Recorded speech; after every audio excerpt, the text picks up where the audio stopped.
Next one, what is freezing or solidification? Freezing అంటే ఏంటి?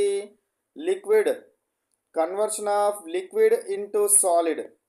Liquid సాలిడ్గా మారే ప్రాసెస్ ఏదైతే ఉంటుందో ఈ ప్రాసెస్ని ఏమంటారు? ఫ్రీజింగ్ కానీ సాలిడిఫికేషన్ కానీ అంటారు. The process of changing of liquid into solid is called as freezing or solidification. Freezing or solidification. Next 107 question. What is freezing point?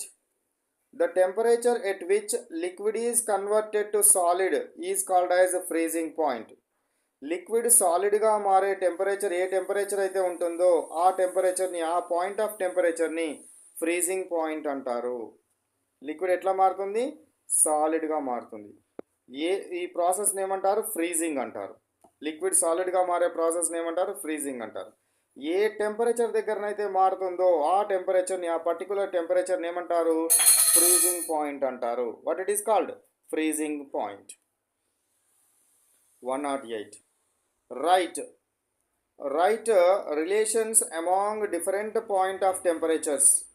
Different point of టెంపరేచర్స్ని రాయమంటున్నాడు.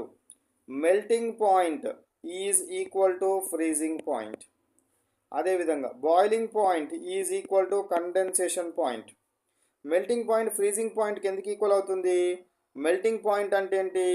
లిక్విడ్ అనేది ఏ విధంగా మెల్టింగ్ పాయింట్, సాలిడ్ అనేది ఏ విధంగా మారాలి? లిక్విడ్గా మారాలి, ఆ point of temperature. Freezing point అంటే ఏంది? లిక్విడ్ సాలిడ్గా మారే టెంపరేచర్. ఈ రెండు టెంపరేచర్లు ఈక్వల్గా ఉంటాయి కాబట్టి melting point is equal to freezing point. Whereas liquid వెపర్గా మారే పాయింట్ ఏదో పాయింట్ అయితే ఉంటుందో ఆ పాయింట్ బాయిలింగ్ పాయింట్ అంటాం.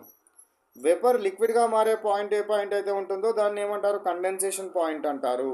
కాబట్టి బాయిలింగ్ పాయింట్, కండెన్సేషన్ పాయింట్ రెండు ఈక్వల్గా ఉంటాయి.